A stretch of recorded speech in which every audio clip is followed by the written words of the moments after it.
my Comic Chat Army. We're here with David C. Haynes. How you doing, David? I'm doing well. How are you? I'm doing good.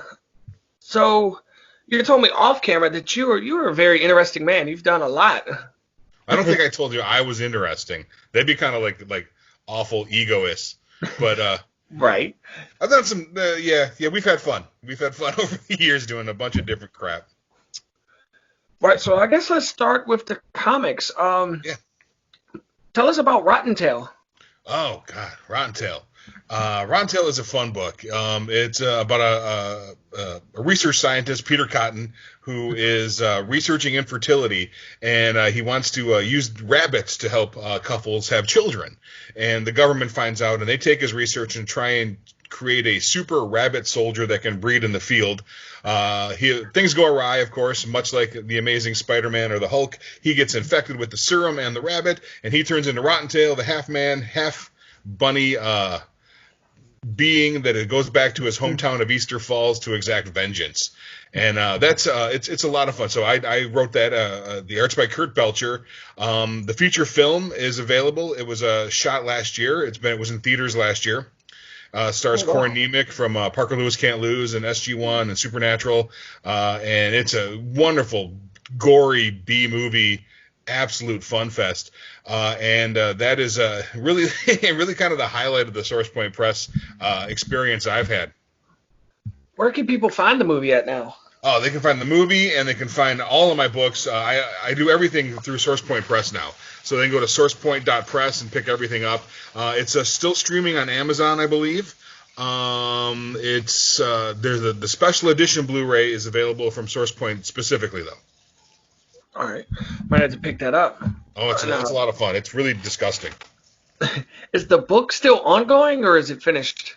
So it was a one-shot, a graphic novel. So it was a 60-page original graphic novel. The story does continue. So Kurt Belcher and I are actually right this second working on Son of Rotten Tail, which is going to be even more gonzo. And we have plans for Bride of Rotten Tail, Ghost of Rotten Tail, and then finally Rotten Tail in Space. So I could hit my 5 stupid B-movie series with it. Just kind of basing it off the Leprechaun series. Right, yeah, I was about to say, that sounds real familiar. I like the Leprechaun also. Yeah, it's stupid. It's a horror comedy. It is dumb. If the movie's spirit animal is the Toxic Avenger, if anyone's familiar with that, it's that level of ridiculous stupidity.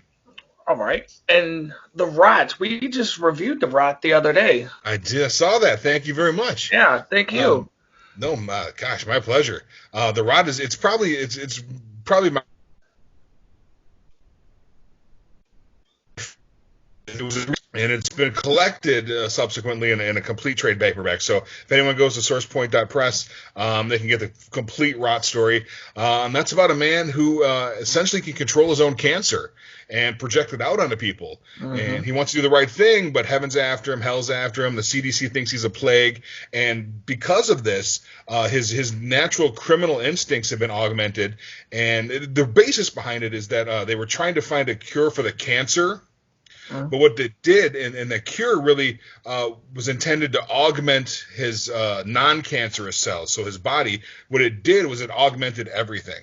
The cancer, his natural criminal element, his devotion to God, and it just really, it made everything super zealot style. So it is a gonzo book. Sean Seal is the artist on that, and it's fully painted. It's gorgeous. He did wonderful work. Oh, yeah. Absolutely gorgeous work with it. So we're deciding where to take it from here, but that full miniseries has been collected with a couple of special short stories and stuff in it.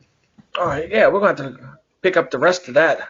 Oh, please do. I mean, I think you got to get the trade now because I think number 2 has been sold out for a year or so. So get the whole trade paperback is your way to go. Okay. So tell us about a couple other books that you've done. Which ones do you want to tell us about? Oh, shoot. Gosh, I got to think. I think I put a graphic for Kringle on there. Mm-hmm. And Kringle, so Rotten Tail was a Easter horror comedy. Kringle is a Christmas horror comedy. I've got Turkey Day coming next year, so I'm trying to hit the holidays. And Kringle is a lot of fun. That is art is by why can't I remember anyone's name right now? I'm gonna get back to the artist. The, the story is about Santa who on Christmas Eve, his reindeer are accidentally knocked out of the sky and then killed by poachers in a small town when they crash. And Santa Claus snaps and he goes magical Rambo on this small town, just in complete disgusting goriness.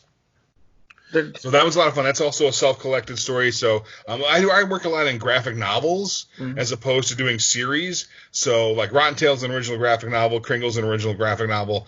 Turkey Day will be as well.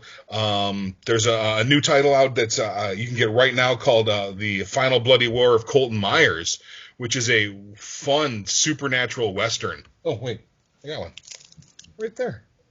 Oh, nice. Yeah, it's very cool. It's painted by Lindsay Hutchinson. And it takes place right at the end of the Civil War, and it's basically Tombstone meets A Big Trouble in Little China. Oh yeah, I'm gonna read that one or review it. Please do. Yeah, I just gotta find it. Are you gonna do like Valentine's Day also? So for Valentine's Day, I did do something already, and it's an illustrated novella. So I write novels as well.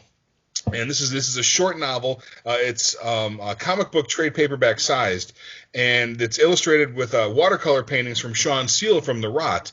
So it's less comic book and more just illustrated novella, and that's called Cherub. And that's also available from SourcePoint.press. And it is incredibly disgusting.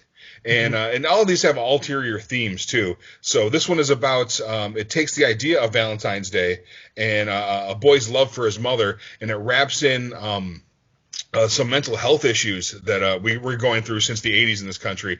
And it's really kind of a gross, disgusting take. There's lots of awful sex and violence and asylums and terrible and meth, lots and lots of meth for some reason.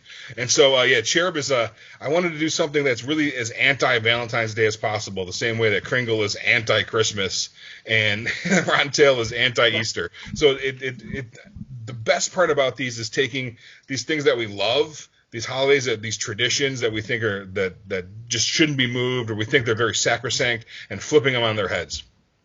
All right, good.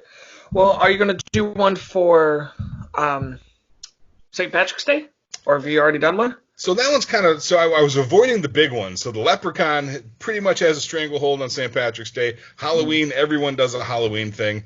My favorite movie of all time, this is so ridiculous, is Silent Night, Deadly Night. If you remember that one from the 80s. Yeah. Killer Santa movie. So I had to do a Christmas one. But yeah, we're looking at all kinds of different holidays. I think after Turkey Day, we'll probably do an anthology with like 4 minor holidays with shorter stories in them. But I have this sniggling idea for a President's Day one that might be a lot of fun. Well, yeah, that sounds pretty cool. That was my next one, President's Day. So tell us what books you've been working on right now. Have you been working on Turkey Day now, or is there any? Turkey Day is almost done with being colored. So then we'll go in and do the lettering on that one. I'm working on a one shot. I don't know if you interviewed Greg or Casey.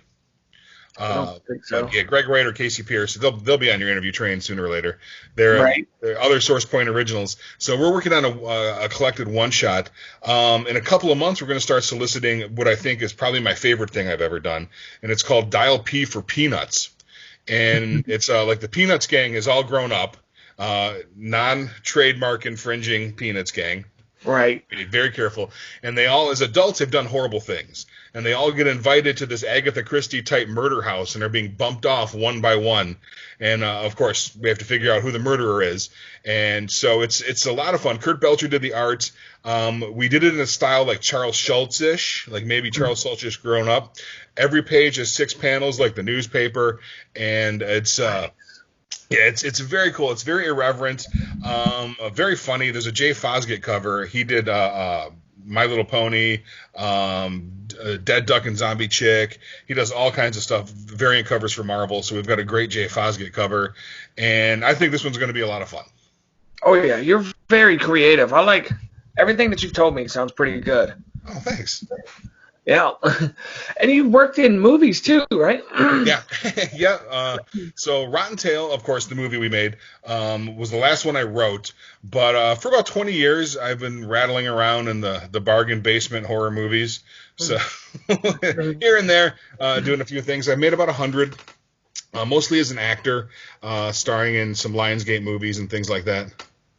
Oh wow. Any big ones? Oh no, nothing big. I think I probably topped out in the mid 2000s in a movie called Machined and its sequel Reborn for Lionsgate. The last biggish movie I did was a Bloody Bloody Bible Camp, and that one's a lot of fun. It's a horror comedy. It's streaming on Amazon right now. And yeah, out of the big ones, that's probably as big as I'm ever gonna get, actor wise. Right. Well, I've never been in a movie, so that's pretty fun. How is it on the set? Is it chaotic or is it calm? It depends on the set. So if you're like on a really big movie with lots of budget and things, it can be pretty calm for an actor. You're just hanging out, you're waiting for your time, you're eating some food, you're talking to PAs, you're just chilling out until you go out and do your scene. If you're on a low budget set, you probably also have 4 other jobs because everyone has double jobs. You're constantly under gun for money and time, and things get really hectic. I prefer the smaller sets. I've been on the big sets. I've had smaller parts in big things, but I really used to enjoy being a very big part of something smaller. There's so much more control, and you can have so much more fun and really unleash when you're dealing with an independent studio. And the same way I like independent comics, the same way that all my novels are through small presses, it's the independents are the ones that are doing the jobs that the mainstream things won't. Mm-hmm. Telling the stories that mainstream absolutely won't. And that's where you get to just be yourself and give the world something that wouldn't exist otherwise. Oh, right. So when they film a movie, do they film from like, you put the movie in, it starts the credits, and it goes in sequence? Do they film it the same way? Nope. No. So think about the best way to explain it is think about how you would paint a house. Okay. So if you had to paint your bedroom and your living room and your bathroom, mm-hmm. you would do everything in the bedroom first, and then everything in the living room next, and then everything in the bathroom third. So when you shoot a movie, any scene you see in one location, they were generally shot in that block. Okay. And then you would move to your next location, because the most expensive thing on a set is to have a whole company move from location to location. Didn't know that. Yeah, it's an interesting process. It is. That's why I asked the question, because I always thought they shot it like you see it like on TV or in the theater. Yeah. So that's so hard too, because there's a thing called continuity in movies. So if you're wearing a blue shirt with a pyramid on it, and you shoot your scenes in that room on a Monday, and you got to come back on a Thursday, but someone can't find the pyramid shirt, well, we're screwed. So you're really trying to get it all in one spot. Yeah, I catch it all the time. Me and my girlfriend, like, people have a drink, and like you'll see them drink it all in one clip. Then when they switch over, it'll be like half full in the next clip. Mm-hmm. Some of that stuff is almost impossible to police. Oh yeah, it's the fact that they actually had stuff in that cup means they were all shooting it. So there's multiple takes too. So every time you see a cut in a movie, it's a different angle. So the camera has moved, because there's only one camera generally. The camera has moved and the lights have moved, because you have to make this angle look the same as the other angle. Right. All right. I forgot what my other question was. Oh, so do you have to memorize your whole script, or do they tell you, all right, today we're shooting this scene, and you just read the script for that scene? So some people memorize a whole script. So when I was doing like live theater, you'd really have to have everything memorized. You couldn't just piece it out, because you're there on stage live performing it in front of a group of people. But yeah, a lot of times I wouldn't even read my part of the script till I showed up that day, because I know when I show up I'm going to shoot 3 hours from then. It's never right away. You're never going to jump in and do it. So I figured, I just learn it when I get there.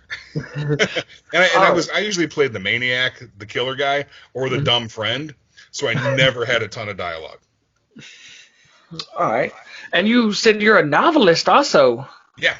What books have you written? There's a few. I think everything's pretty much. I've taken my back catalog and I put it through SourcePoint right now. But probably my most popular novel is called Cannibal Fat Camp, and that was it's kind of like Lord of the Flies, except 75% more fat kid sex and violence, and it's really kind of a statement on body image. With Andy Rausch, I wrote M Company in the Axis of Evil, which is about the U.S. recruiting monsters in World War II, like Dracula and the Frankenstein monster and the Wolfman, to fight Hitler, who is collecting supernatural objects. So that one's a lot of fun. We're thinking about a sequel for that one. Gosh, what other novels are there? There's a few. I wrote a novelization of the Night Chills movie, a couple of short story collections. All of these available on SourcePoint. SourcePoint.press, yep. All right. Or SourcePointPress.com, yeah. All right. If you could adopt one of your comic books into a movie, which one would it be? Besides the one we already did? Yeah, besides Rotten Tail. I would say, I'm not going to say movie. I want, this is in a perfect world, I want an 8-episode season 1 of an Amazon Prime show for The Rot. Oh, that would be good. Yeah, that's what I want. That's what I want for The Rot. Or take all of your holiday series and do kind of like the show Happy. Yeah, I mean Happy was good. I liked Happy, but I think I would go with The Rot mainly because there's so much to play with and it's not comedy, and I kind of get stuck in the comedy rut. So I mean you read it. I think branching that out and having the cool part about Amazon and Netflix and stuff like that is that you're not even dealing with the censors anymore. You're really just, you're putting out what you want to put out. So something like The Boys, which works so well on Amazon Prime, that's what I would shoot for. Well, we'll talk about that later. Let's see. Got a couple more minutes. What would you like to talk about that we haven't touched on? Do you have any books coming out this year that you want to? Yeah, so Dial P for Peanuts is coming out. We talked about that one. That's going to be out later this year. There is, and these are all, of course, at SourcePoint Press, The Final Bloody War of Colton Myers that I just showed everybody. Coming out soon, there was already the pre-orders. That Kurt Belcher, the Rotten Tail artist, and I did a great Sasquatch book, original graphic novel called Tranquility. And it's pretty much Jaws in the forest. If Sasquatch, if the shark were a Sasquatch. So that one's a lot of fun. Everything I do is really B-movie-y. So, yeah, there's the Colton Myers, Tranquility, Dial P for Peanuts is rolling out. There's going to be a couple of little things here. I've got a couple of short stories in different places. And I do a lot of editing as well for SourcePoint Press. So I've got my hand in a lot of the product that comes out. But, yeah, we're just, keep an eye on SourcePoint Press because that's the jam right now. Well, are you currently reading? Do you have a comic pool right now? Yes, I do. What are you currently reading? My nerd street cred is that I have every Swamp Thing appearance ever. Really? Cameos and everything. And that's my guy. Swamp Thing is my guy. So of course I'm reading New Roots on the DC Digital.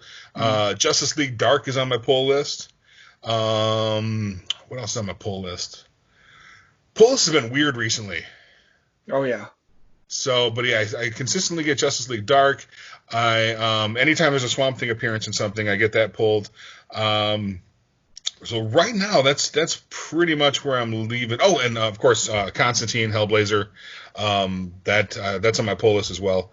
So yeah, I generally kind of circulate in the dark heroes sort of realm. Are you physical or digital, or a little bit of both? Physical when I can. The new Swamp Thing on the New Roots is only the digital only right now, so I'm getting that, and that's been a lot of fun. I'm sure they're going to collect it at some point. Right. Yeah, I was wondering how they was doing that. If they do it digital, are they going to re-release it physical? Probably, and it's I'm also they do the Swamp Thing 100-page giants at those Walmarts, so I'm picking those up every month too. Right. All right. Well. Thank you. Do you have any shout-outs or anything you want to tell people before we go? Just get on over to SourcePoint Press. Just don't look for my stuff.